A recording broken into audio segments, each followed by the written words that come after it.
Hello, I'm Josh Slaughter. I'm here with Greg Johnson. It's time to preview Michigan State's game against Ohio State. And Greg, the non-conference portion of the schedule is over, and it's time for the Big Ten season for Michigan State. And really, we've detailed already before, a tough month of October, and it doesn't start very easy with a trip down to Columbus here. No, I don't think that's ever a comfortable trip for any team from Michigan, period. Right. Even if you're the other one. But yeah, it's a tough place to play.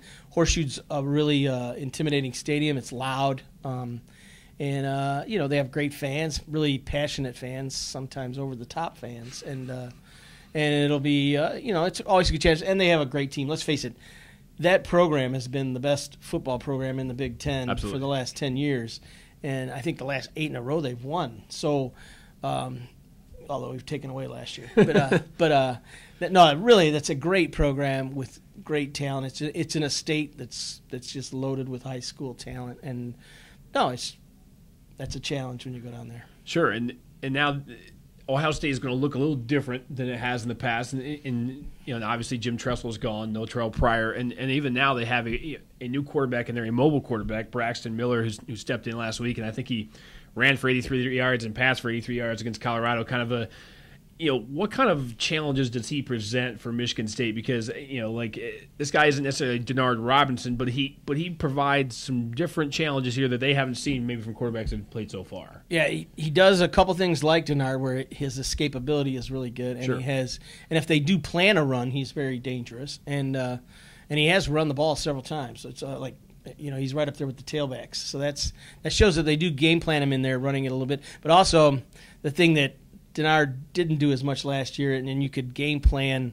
You didn't have to game plan so much for the broken play because he wasn't going to throw unless you made him. But this guy goes back to pass and may just take off. And so that's much more hard to game plan for. That's much harder to be ready for.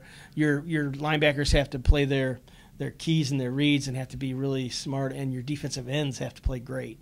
Your defensive ends can't make a mistake and contain. They have to contain, and they have to pursue, and they still have to get pressure. So you're asking your defensive ends to have a really good game against a player like this. And on offense for Michigan State, and you had something about Kirk Cousins talking about this after the Central Michigan game, is how important it is for them to find a rhythm. And how much of it has been injuries, how much of it has been a change in offensive coordinator, because of Treadwell's departure. How much of it has been just, like I said, they just haven't seemed to be, they may be calling the same plays, but they just haven't been to be able to be right. Even though they're scoring some big points, they did last week in Central, like I say, it just doesn't seem they're in that same rhythm as they were at one point last year. Yeah, I think it's all of the above, but I think mostly it's the offensive line just hasn't come together yet. If you're not getting protection and you're not getting the running plays and the rhythm in the running game, if you can get the rhythm in the running game going, then everything else. The other teams, the linebackers are sucking up, the safeties are sucking up, then everybody's open on the pass when you throw the pass. If that's not working, if it's all just a little discombobulated, everybody stays at home and stays in place, and you let the defense stay disciplined. You really can't do that. You got to get them cheating. You got to get them thinking, oh my God, they're going to run again at us. Le'Veon Bell's coming crashing down on me again. You have to get the defense thinking that way, so that then it sets up everything else. And it just hasn't worked. They really have not. I mean, they've had a couple of really good drives in a couple of their blowout wins, but it's against inferior competition. Sure. You just don't know. So this game's going to tell a lot, but I do think the offense will get going. I just think if this offensive line can get a little toughness and excel, and they got a couple of Ohio guys on it, maybe they'll play over their heads a little bit. I think you need all that. And if they can have a good day and move the ball a little bit on the ground, then you give Cousins a chance to get a rhythm going and maybe win the game for you. As talented as they are in the backfield at running back, I mean, if their offensive line necessarily doesn't, and I know they said the best is yet to come from this offensive line this year. If this doesn't say gel in this month, this tough month here, do they ever, just D'Antonio, and this sounds a little crazy, do they change their philosophy a little bit in terms of like the weapons they have on the outside? I mean, do they say, maybe we cannot, even though we have good running backs, maybe we can't run block as much as we want. We're going to have to pass first maybe a little bit more. Oh, yeah, if they get forced into a panic, I know they really did that against Illinois and Northwestern last year. Mm-hmm. They got in a situation where the run game really wasn't working there for a while. I mean, when Bell got injured later in the season, Cousins were hurt a little bit. They went a lot to the short passing. They threw it to the tight ends more, and you may see more of that Saturday. I think they're gonna really judge on the film work they've done and what Ohio State's been giving up, if they've been giving up anything at all.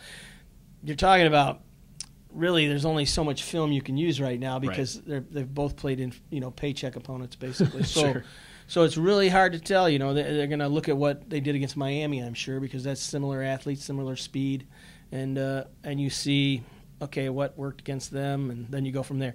But I would think they should have a much more definitive plan now. If you don't, it's your own fault. You've had 4 games. You should be ready. You've had the 5 weeks of camp. You've had all this time now to get something going.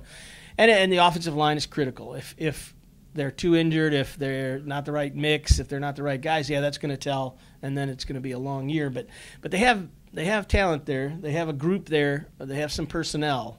It's not like they're all injured or they're all gone. There's a group there that should be able to make up a pretty good offensive line if they keep coaching them up, they keep working, they keep doing the right things. So I expect them to play better. I expect them to be very competitive in the Big Ten. And to win the Big Ten, they're going to have to win on the road, so that's what makes this game really critical. Well, and now after this game, there's a week off before the last 3 games in October for them, which is Michigan and Wisconsin and Nebraska. So, but of these, how much does this game really set up the rest of the month? And as good as a program that Ohio State has been over the last decade, and obviously the last half dozen years especially, how much are they there for the taking now more than they've been in the last, let's say, in that time? Probably in 10 years. Sure. There probably is.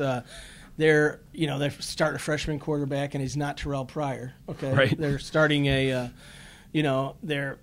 have 5 guys missing that would be regulars. I think 2 or 3 of them would be starters. And primarily on offense, and I think only one of those guys of the 5 was a defensive guy anyway. But so they're there. They're probably as I guess.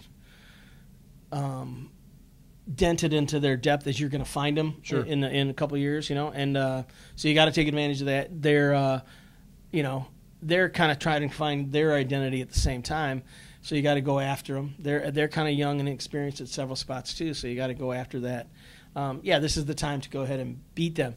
Now, it doesn't totally destroy the season if you don't, but then you're asking yourself, then you're putting the pressure on yourself to beat Nebraska or beat Iowa on the road later on, and you can't slip up against Michigan and all those other things that are going to be part of the mix. So it's a big game, and you need to take advantage when you can, and there's no shame in beating them because they got a few guys suspended. Go beat them. If you're thinking about that stuff, then you've already lost anyway. So you go down. You're playing Ohio State at Ohio State in front of a rabid crowd, and with 24 guys on your roster who dreamed of playing there. At least most of them, and some of them who never got recruited. So they have a little bit something to prove. I think it'll be a very emotional game. Very. D'Antonio's from Ohio, right. Mike Tressel's from Ohio. Go right down online. Some of those other coaches on the staff worked in Ohio too, or worked for Tressel's, or with connections to anyone, or Luke Fickell and everybody else. So it's going to be an emotional game. It's going to be a little bit like a rivalry game, even though it's not Michigan Ohio State. It's just Michigan State Ohio State. But I think it's 2 really at this point evenly matched teams that are both trying to find themselves, and we're going to see who finds themselves Saturday. Okay, Greg, great stuff, and we'll be back in 2 weeks to preview the Michigan game.